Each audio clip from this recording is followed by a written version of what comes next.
दोस्तों, भगवान आप सभी का भला करे और आपकी सारी इच्छाएं एवं मनोकामनाएं पूरी हों।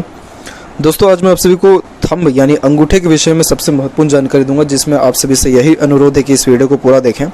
तो यहाँ पर बेसिकली 3 प्रकार के अंगूठे होते हैं। वैसे अगर आप चाइनीज़ पामस्ट्री के अकॉर्डिंग जाएंगे और गुड़ विज्ञान के अकॉर्डिंग जाएंगे तो आपका थंब ही पूरा का पूरा आपका भविष्य बता देगा। एक्चुअली जो ये थंब है, इसकी नसें हमारे सीधे माइंड लाइन से यानी नर्वस सिस्टम से कनेक्टेड होती हैं। तो इस कारण से व्यक्ति जो भी सोचता है, विचारता है, किस प्रकार का व्यक्ति का चरित्र रहने वाला रहेगा, अभी की प्रेजेंट कंडीशन देख के किस प्रकार का फ्यूचर निकलेगा, ये व्यक्ति किस तरीके से मानेगा, क्या चीज़ इस व्यक्ति को इन्फ्लुएंस कर सकती है, ये A to Z जानकारी आप सिर्फ थंब से पता कर सकते हैं। तो अगर आपको हस्तरेखा में सिर्फ थंब के बारे में ही समझ में आ गया तो आप इस पूरे दुनिया को अपने मुट्ठी में कर सकते हैं। सिर्फ कुछ एकमात्र उपाय करके अगर आपको सिर्फ इतना पता चल जाए कि ये व्यक्ति को क्या पसंद है या क्या नापसंद है, तो आप वैसी एक्टिविटीज़ करके उनको इन्फ्लुएंस ईजिली कर सकते हैं। इसीलिए दुनिया मुट्ठी में कर सकते हैं। तो ये इंट्रोडक्शन वीडियो है। तो इस वीडियो के अंत में मैं आपको बहुत महत्वपूर्ण जानकारी भी देने वाला रहूँगा। तो सबसे पहले यहाँ पर बात करें थंब की, तो तीनों थंब में से कोई भी अच्छा बुरा नहीं है। यह थंब सिर्फ व्यक्ति का इंटरेस्ट, कैरेक्टर, एक प्रकार से चरित्र को सिर्फ व्यक्त करता है कि व्यक्ति किस प्रकार से सोचने विचारने वाला और किस प्रकार से निर्णय लेने वाला है। सिर्फ इस वीडियो में इतना ही बात किया गया है। बाद में चर्चा किया जाएगा कि कौन सा थंब ज़्यादा अच्छा होता है, किस विषय को लेकर के थंब की जो है क्वालिटीज़ ज़्यादा इम्पोर्टेंट व्यक्ति के लिए करती है। अब जैसे यहाँ पर जहाँ पर A लिखा हुआ है यानी फर्स्ट थंब, यहाँ आप देखेंगे कि ये थंब एकदम स्ट्रेट है। तो पहले तो आप अपने हाथ को बांध लीजिए, मुट्ठी बांध लीजिए, उसमें से सिर्फ अपना थंब उठाइए और देखिए क्या आपका थंब एकदम स्ट्रेट है, पीछे को 1% भी बेंड नहीं हो रहा है। अगर 20-30% भी बेंड हो रहा है तो भी ये इसी कंसिडर लार्ज और स्ट्रेट थंब के अंडर में ये यहाँ पर कैटेगरी आएगा। तो यहाँ पर देखेंगे आपका थंब पीछे बिल्कुल भी नहीं बेंड हो रहा है, इसका मतलब आप बहुत ज़्यादा ही ज़िद्दी वाले इंसान हैं। आप अपने ज़िद पर अड़िग रहने वाले इंसान रहेंगे और आप बहुत ज़्यादा हठी किस्म के भी रहने वाले हैं। यानी जो एक बार आपने ठान लिया तो वो चीज़ करके ही, यह बहुत ज़्यादा ही लॉजिकल पर्सनैलिटी को इंडिकेट करता है। आप जैसे लोग बिना लॉजिक लगाए कोई भी काम नहीं करेंगे और डोमिनेटिंग नेचर के भी देखने को मिलते हैं। मतलब नेचुरल रूलिंग कैपेसिटी आप जैसे लोगों में रहता है। कभी भी किसी के अंडर में ज़्यादा कंफर्टेबली वर्क नहीं कर पाते हैं, परंतु अपने अंडर में दूसरों को रख करके आप अच्छे से काम निकलवा लेते हैं। आप जैसे लोगों का इंटरेस्ट ऑकल्ट साइंस हुआ या देश विदेश, रिलीजन, हिस्ट्री, इन सब को लेकर के बहुत ज़्यादा देखने को मिलता है। हर बात के जड़ तक जाना आपको यहाँ पर पसंद रहेगा और अपनी बात पर अड़िग रहने वाला भी आपका नेचर है, क्योंकि नॉर्मली ऐसे लोगों में नॉलेज कहें या एक्सपीरियंस कहें बहुत ज़्यादा देखने को मिलता है, जिसके कारण इनको इस प्रकार की भ्रांतियाँ भी रहती हैं कि इनका कहा बात सब चीज़ सही है। इसीलिए ऐसे लोग बहुत कम स्तर पर जो है झुकते हुए देखने को मिलेंगे। जितने भी पॉलिटिशियन हैं, बड़े लीडर्स हैं या फिर जो सेना में हैं, जिनके अंडर में पूरा का पूरा राज्य साम्राज्य आता है, उनमें अधिकतर हाथों में जो है इस प्रकार का लार्ज थंब देखने को मिलेगा, जो खूब एनालिसिस करके कोई डिसीजन लेंगे और उस डिसीजन पर अड़िग भी रहेंगे।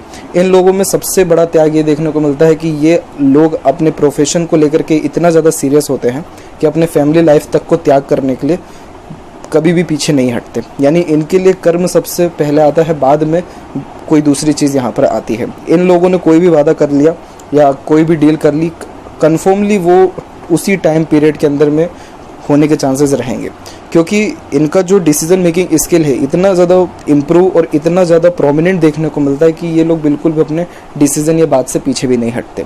तो ये एक प्रकार से बहुत पॉजिटिव इम्पैक्ट होता है। तो आमतौर पर ऐसे लोग high post, high authority, government job को भी लेकर के अगर बात करें तो IAS, IPS और ऐसे ही बड़े लेवल पे पहुंचने वाले रहते हैं, जिसमें रिस्पॉन्सिबिलिटी वाला काम ज़्यादा हो। और ऐसे लोगों में पंचुअलिटी और मैनेजमेंट बहुत अच्छा देखने को मिलेगा। तो बड़े बड़े बिजनेसमैन लोगों के हाथ में भी जो 3-4 बिजनेस या मल्टीपल यहाँ पर इनकम के सोर्सेज जनरेट कर रहे हैं या मल्टीपल बिजनेस को एक ही समय पर कुल मिलाकर के मैनेज कर रहे हैं, उन सभी के पाम में इस प्रकार के जो है थंब स्ट्रेट और स्ट्रॉन्ग आपको देखने को मिलेगा। दूसरा थंब होता है यानी B, ये होता है नॉर्मल। इसको नॉर्मल कैटेगरी में कहेंगे। ये ना यहाँ स्ट्रेट होगा ना ही ये फ्लेक्सिबल होगा, और ये अगर आप हाथ से इसको पीछे की ओर बेंड करने की कोशिश भी करें तो ये तकरीबन 30 से 40% के आसपास में ही बेंड होने वाला रहेगा। तो दूसरी कैटेगरी में ये लोग आते हैं जिनका B फॉर्मेशन वाला थंब हो। अब ऐसे जो लोग हैं, ये लोग अपने इंटरेस्ट के अकॉर्डिंग काम करना ज़्यादा पसंद करते हैं। यानी इन्होंने जो संकल्प ले लिया वो चीज़ करेंगे, कभी भी उससे पीछे नहीं हटेंगे और बहुत ही लविंग केयरिंग नेचर टाइप के रहते हैं। इन लोगों को ऐसा कोई ज़्यादा मेन मोटिव नहीं होता है लाइफ में कि सिर्फ अपनी ज़िद पर अड़िग रहना या बहुत ज़्यादा फ्लेक्सिबल हो जाना, लेकिन अपने इंटरेस्ट के अकॉर्डिंगली ये हर परिस्थिति माहौल में ढल जाने वाले रहते। और ऐसे ज़्यादातर खासकर अपने इमोशंस, फीलिंग्स, मेंटलिटी दोनों तीनों को साथ में लेकर के चलते हैं। यानी जो बैलेंसिंग एक नेचर रहता है वो इनका देखने को मिलेगा ना। इनके लिए एक कहावत भी है, ना सावन हरे ना भादो सूखे। जैसी परिस्थिति रहेगी उसी के समानांतर अपने आप को ढालने का ये प्रयत्न करेंगे। इतना यहाँ पर ये इनका एडजस्टिंग नेचर देखने को मिलता है कि इनको लाइफ में कहीं भी एडजस्ट करने में ज़्यादा ट्रबल आता नहीं है। और ऐसे लोग खासकर मैनेजमेंट ग्रुप से बिलोंग करते हैं, जो किसी के मीडिएटर हों, लोगों का मैनेजमेंट जो है कर सके, मैनेजिंग डायरेक्टर हों। इस प्रकार के योग इनके ऊपर देखने को मिलता है। यानी रिस्पॉन्सिबिलिटी वर्क इनके ऊपर भी ज़्यादा रहता है, लेकिन ये अपने ओर से 100% किसी भी काम में देने वाले रहते हैं। और इन लोगों के लिए सबसे ज़्यादा इम्पोर्टेंट होता है इनका इंटरेस्ट के अकॉर्डिंगली वर्क, यानी आत्मसंतुष्टि, सेटिस्फेक्शन सबसे ज़्यादा इम्पोर्टेंट इनके लिए रखता है। तो ख़ास तौर पर जिस किसी का भी ये इस प्रकार का फॉर्मेशन है, तो ऐसे लोग धीरे धीरे करके अपने जीवन में बहुत प्रोग्रेस पाते हैं और किसी के अंडर में रह करके सबसे ज़्यादा जो है ग्रोथ कर पाते हैं। ओवरऑल देखा जाए तो ऐसे जातक थोड़े चतुर, चालाक किस्म के भी देखने को मिलते हैं। तो बहुत कम लॉसेस अपने लाइफ में ये लोग बियर करते हुए देखने को मिलेगा। जितना सटीकता से ये लोग सोच पाते हैं या फिर कहें एनालिसिस कर पाते हैं, अपना फ़ायदा या नुकसान देख पाते हैं, उतना कोई भी थंब वाला नहीं देखता है। इसीलिए ऐसे जातक हमेशा मुनाफे में ही रहते हैं। ये सबसे पॉजिटिव पॉइंट इन लोगों में देखने को मिलता है। अब यहाँ पर बात करें सी कैटेगरी के, जिनका थंब पूरा का पूरा पीछे की ओर बेंड हो जाता है। अगर आप अपना थंब को पीछे की ओर बेंड करना चाहे तो ये जो फर्स्ट फेलेंज है, फर्स्ट फेलेंज यहाँ पर एक होता है जहाँ पर गांठ होती है आपके थंब की, वहाँ से पूरा का पूरा पीछे की ओर बेंड हो जाए। तो ऐसे लोग बहुत ज़्यादा ही फ्लेक्सिबल नेचर के होते हैं। चाहे कैसा भी परिस्थिति हो, इनको ढाल दिया जाए, बड़ी सरलता से ढल जाएंगे। एक्चुअली ये लोग बहुत ज़्यादा ही इमोशनल नेचर के होते हैं और बहुत ज़्यादा ही केयरिंग पर्सनैलिटी के होते हैं। इनके जैसा भावुक इंसान आपको दुनिया में कहीं मिल ही नहीं सकता।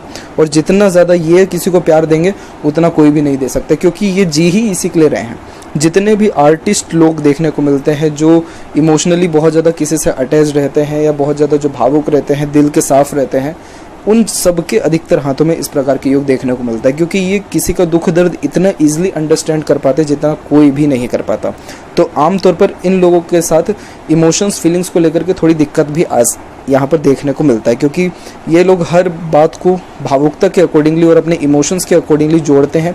इसीलिए प्रैक्टिकल लाइफ में इनका जो है ज़्यादा एक प्रकार से काम नहीं रहता। ऐसे जातकों में क्रिएटिविटी और आर्टिस्टिक क्वालिटी बहुत ज़्यादा होती है और लॉजिकल पर्सनैलिटी इनमें थोड़ा कम देखने को मिलता है। जैसे लॉजिक, कैलकुलेशन, प्रैक्टिकल रीजनिंग, ये थोड़ा सा कम इनमें देखने को मिलता है। और इनसे एक चीज़, इनका राज यही है कि इनसे प्यार से जितना भी काम करा लिया जाए, आपके लिए जान भी देने को रेडी हो जाएंगे। लेकिन इन पे अगर चढ़ने की कोशिश की, इनको दबाने की कोशिश की, फिर ये किसी की भी नहीं सुनेंगे। यानी प्यार से जितना हो इनसे काम करा लीजिए, बढ़िया ये हंसी खुशी करेंगे। इनको आप थोड़ा प्यार दीजिए, ये देखिए आपके लिए फिर क्या क्या नहीं कर देते। ये फ्लेक्सिबल, यहाँ पर ये थंब वाले।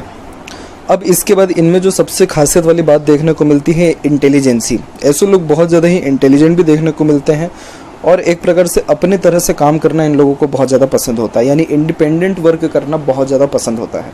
खासकर देखा जाए तो यहाँ पर ये लोग बहुत अच्छे आर्टिस्ट के रूप में, एक प्रकार से जिनके अंदर क्रिएटिविटी होती है, बहुत अच्छे स्टार के रूप में, सिंगर, डांसर और इस प्रकार के अन्य जो कैटेगरीज होते हैं जिसमें व्यक्ति अपना कला दिखा करके मशहूर हो रहा है, उन सभी के हाथ में इस प्रकार के योग ज़्यादा देखने को मिलते हैं।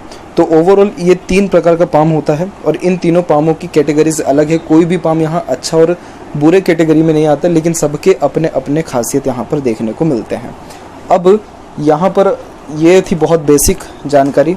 इसके बाद जो नेक्स्ट वीडियो आएगी उसमें आपको पूरे डिटेल में यहाँ पर जानकारी मिलने वाली रहेगी कि कैसे भविष्य का अनुमान इससे लगाया जा सकता है। जैसे ये यहाँ पर आपका थंब पर जो पर्व होता है 1, 2, 3 इस प्रकार से, ये क्या इंडिकेट करता है, ये साइन का प्रॉपर मीनिंग क्या होता है, शॉर्ट थंब हो और अगर लॉन्ग थंब हो उसका क्या मीनिंग रहता है।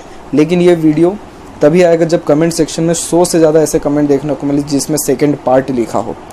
इससे साफ साफ जाहिर हो जाएगा कि आप लोगों का इंटरेस्ट है। तो इतना इन्वेस्टमेंट करके मैं भी आपके लिए डिटेल में ये सारी जानकारी लेकर के आने वाला रहूँगा। आशा करता हूँ ये जानकारी आपको पसंद आई हो, बहुत अच्छा कुछ सीखने को मिला हो। कैसा लगा ये वीडियो ज़रूर बताएं, पसंद आया हो तो ज़रूर लाइक करें। तब तक आपका बहुत बहुत धन्यवाद।